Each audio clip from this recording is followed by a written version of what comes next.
இன்னைக்கு நாம ஆடி மாத ஸ்பெஷலா அம்மன் பிரசாதமா ஆடிக்கூழ் எப்படி செய்யறதுன்னு தான் பார்க்க போறோம்.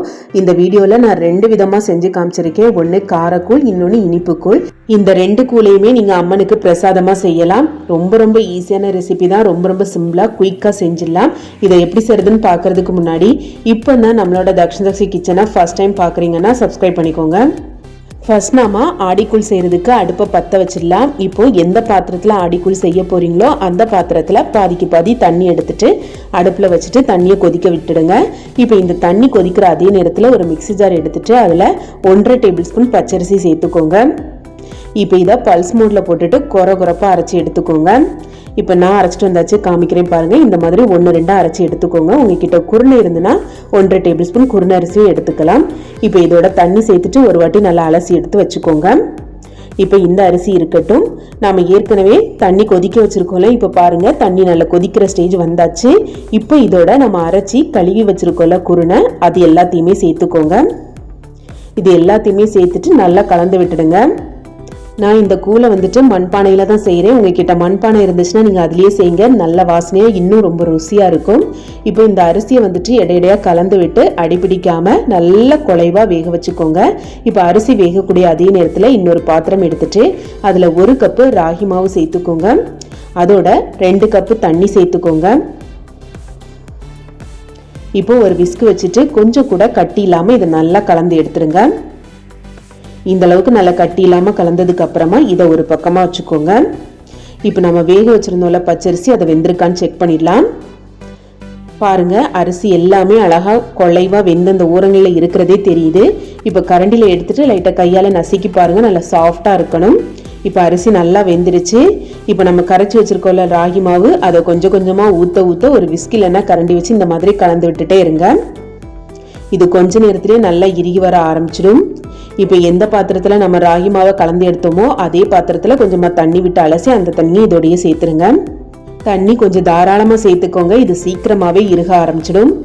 இப்போ இந்த ராகி மாவு அதோட பச்சை வாசனை போகிற வரைக்கும் நல்லா இறுகி வர வரைக்கும் நல்லா கலந்து விட்டு வேக வச்சுக்கோங்க.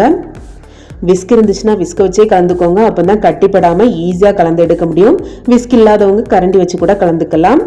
இப்போ ராகி மாவு நல்லா வெந்துருச்சு. வெந்ததுக்கு அப்புறமா இதுக்கு தேவையான உப்பை சேர்த்துக்கோங்க. இப்போ இதை நல்லா கலந்து விட்டுட்டு அந்த உப்பு கரையிற வரைக்கும் இதை வேக வச்சுக்கோங்க. இப்போ கையை லைட்டாக தண்ணியில் நனைச்சி எடுத்துக்கோங்க. அந்த ஈரத்தோடையே நான் கொதிச்சிட்டு இருக்குல்ல ராகிக்கூழ், அதில் கையை தொட்டு பாருங்க. ரொம்ப நேரம் அப்படியே வச்சிடாதீங்க, கை வெந்துடும். லைட்டாக தொட்டு பாருங்க, கையில் ஒட்டாமல் வரணும். இதுதான் கரெக்டான பக்குவம். ராகி மாவு சூப்பராக வெந்து ரெடியாக இருக்குது. இப்போ அடுப்பை ஆஃப் பண்ணிடுங்க. இப்போ அந்த சட்டி முழுக்க சுற்றி இருக்கிற மாவு எல்லாத்தையுமே ஒரு கரண்டியால் எடுத்து ஒன்றா கலந்துடுங்க. இப்போ இதை நல்லா ஆற விட்டுடுங்க. இப்போ 1 மணி நேரம் கிட்டலாம் ஆச்சு. கூழ் நல்லா ஆறிடுச்சு. இப்போ ஒரு கரண்டியால் லைட்டாக கலந்து விட்டுக்கோங்க. இப்போ இதை நல்லா கலந்து விட்டதுக்கு அப்புறமா ஃபர்ஸ்ட் நம்ம காரக்கூழ் தான் செய்ய போகிறோம். காரக்கூழுக்காக கொஞ்சமாக சின்ன உள்ளியும் ஒரு பச்சை மிளகாயும் பொடியாக நறுக்கி சேர்த்துக்கோங்க. கூடவே 2-3 கொத்து கருவேப்பிலையை பொடியாக நறுக்கி சேர்த்துருங்க. 1 கப்பு கெட்டியான புளிக்காத தயிரை நல்லா அடித்து கலந்துட்டு அதையும் சேர்த்துக்கோங்க.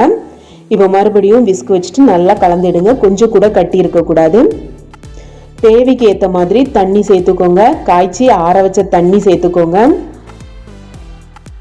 உங்கள் பக்குவத்துக்கு ஏற்ற மாதிரி தண்ணி சேர்த்து நல்லா கலந்துடுங்க. நம்ம ஃபர்ஸ்ட்லேயே உப்பு சேர்த்துருந்தோம். உப்பு பத்தலைன்னா எக்ஸ்ட்ராவாக உப்பு போட்டு கூட நீங்கள் நல்லா கலந்து எடுத்துக்கலாம். நான் கூழ் கொஞ்சம் லூஸான பக்குவத்துக்கு தான் ரெடி பண்ணிக்கிறேன்.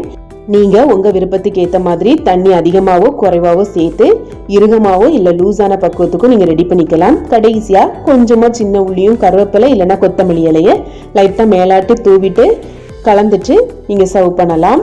அம்மனுக்கு இந்த ஆடி மாசத்துல நீங்க பிரசாதமா இதை செஞ்சு பாருங்க. வரக்கூடிய செவ்வாய் வெள்ளிக்கிழமையில கண்டிப்பா இதை செஞ்சு பாருங்க.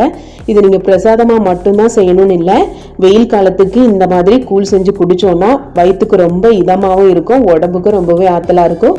ரொம்ப ஆரோக்கியமானது. கண்டிப்பா இந்த கூழ் ரெசிபியை வீட்டில் செஞ்சு பாருங்க. அவ்வளோதாங்க, காரக்கூழ் சூப்பராக ரெடி ஆயிடுச்சு. கண்டிப்பாக வீட்டில் செஞ்சு பாருங்கள். ரெசிபி பிடிச்சிருந்தா வீடியோக்கு லைக் பண்ணிவிட்டு மறக்காமல் வீடியோவை ஹைப் பண்ணிடுங்க. அடுத்து நாம் இனிப்பு கூழ் செய்யலாம். அதுக்கு ஒரு பாத்திரம் எடுத்துக்கோங்க. 1.5 கப்பு கருப்பட்டியை பொடியாக இடித்து சேர்த்துக்கோங்க. நாங்கள் இதை கருப்பட்டியில் தான் செய்வோம், நீங்கள் சர்க்கரையிலையும் செய்யலாம். 1.5 கப்பு கருப்பட்டியோட 2 கப்பு தண்ணி சேர்த்துக்கோங்க. இப்போ அடுப்பை பற்ற வச்சுட்டு இதை அடுப்பில் கொண்டு போயிட்டு இந்த கருப்பட்டியை முழுமையாக கரைச்சிடுங்க. இந்த கருப்பட்டி முழுமையாக கரைஞ்சதும் அடுப்பை ஆஃப் பண்ணிவிட்டு இதை கீழே இறக்கி வச்சுருங்க. இனி நாம் இது போல் மண் சட்டி இல்லைன்னா ஒரு பாத்திரம் எடுத்துட்டு அதில் 1 கப்பு ராகி மாவு சேர்த்துக்கோங்க. கூடவே இந்த அளவுக்கு கொஞ்சமாக உப்பு சேர்த்துக்கோங்க. இதோட 3 கப்பு தண்ணி சேர்த்துக்கோங்க. தண்ணி கொஞ்சம் தாராளமாக சேர்த்துக்கோங்க. தண்ணி சேர்த்ததுக்கு அப்புறமா ஒரு விஸ்கு வச்சுட்டு நல்லா கட்டி இல்லாமல் கலந்துடுங்க. நல்லா கட்டி இல்லாமல் கலந்ததுக்கு அப்புறமா அடுப்பை பற்ற வச்சுட்டு இதை அப்படியே கொண்டுட்டு போயிட்டு அடுப்பில் வச்சுடுங்க. கொஞ்ச நேரத்திலே இது வேக ஆரம்பிக்கும் போது டக்குன்னு இறுக ஆரம்பிச்சிடும். அதனால கரண்டி இல்லைன்னா விஸ்கு வச்சுட்டு கைவிடாமல் கலந்து விட்டு இதை நல்லா வேக வைங்க. இது நல்லா இறுகிட்டு இந்த ராகி மாவோட பச்சை வாசனை போகிற வரைக்கும் இதை நல்லா வேக வச்சுக்கோங்க. இப்போ பாருங்கள், நல்லா இறுகி வந்துருச்சு. இந்த மாதிரி நல்லா இறுகி வந்ததுக்கு அப்புறமா தீயை கொஞ்சம் குறைச்சி வச்சுக்கோங்க. குறைச்சி வச்சுட்டு நம்ம கரைச்சி வச்சுருக்கோம்ல கருப்பட்டி, அதை ஒரு அரிப்பில் சேர்த்து வடிகட்டி சேர்த்துக்கோங்க. மொத்தத்தையும் சேர்த்துட வேண்டாம், ஃபஸ்ட்டு பாதியை சேர்த்துட்டு நல்லா கட்டி இல்லாமல் கலந்து எடுத்துக்கோங்க. கரண்டியால் கலந்துக்க கொஞ்சம் கஷ்டமாக இருக்கும். விஸ்கு இருந்துச்சுன்னா விஸ்கை வச்சு கலந்துக்கோங்க.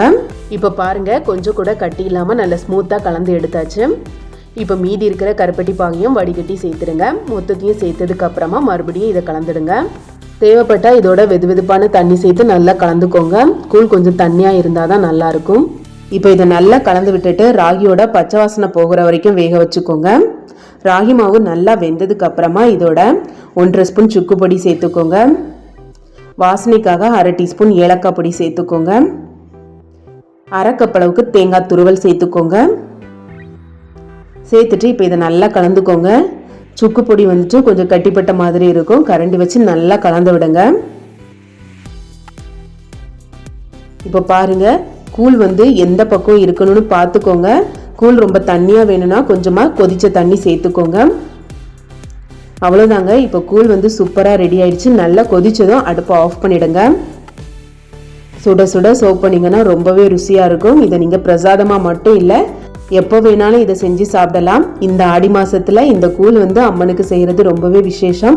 அதுவும் கருப்பட்டியில் செய்கிறது ரொம்ப ரொம்ப விசேஷம். கண்டிப்பாக உங்கள் வீட்டு அம்மனுக்கு இந்த கருப்பட்டி கூழை வீட்டில் செஞ்சு பாருங்கள். செஞ்சு பார்த்துட்டு சுவை எப்படி இருந்துச்சு அப்படிங்கிறத மறக்காமல் கமெண்ட்டில் ஷேர் பண்ணுங்கள். இந்த கூழை ரெடி பண்ணிவிட்டு அம்மனுக்கு வைக்கிறதுக்கு முன்னாடி அம்மனுக்கு ரொம்பவே பிடிச்ச வேப்பம் கொழுந்தும் கொஞ்சமாக துளசியும் வைங்க. வச்சுட்டு அதுக்கப்புறமா அம்மனுக்கு வைங்க. அம்மனோட மனசு கொழுந்து நீங்கள் வேண்ட வரத்தை கொடுப்பாங்க. கண்டிப்பாக இந்த கூழ் ரெசிபி உங்கள் எல்லாத்துக்குமே பிடிச்சிருக்கோன்னு நினைக்கிறேன்.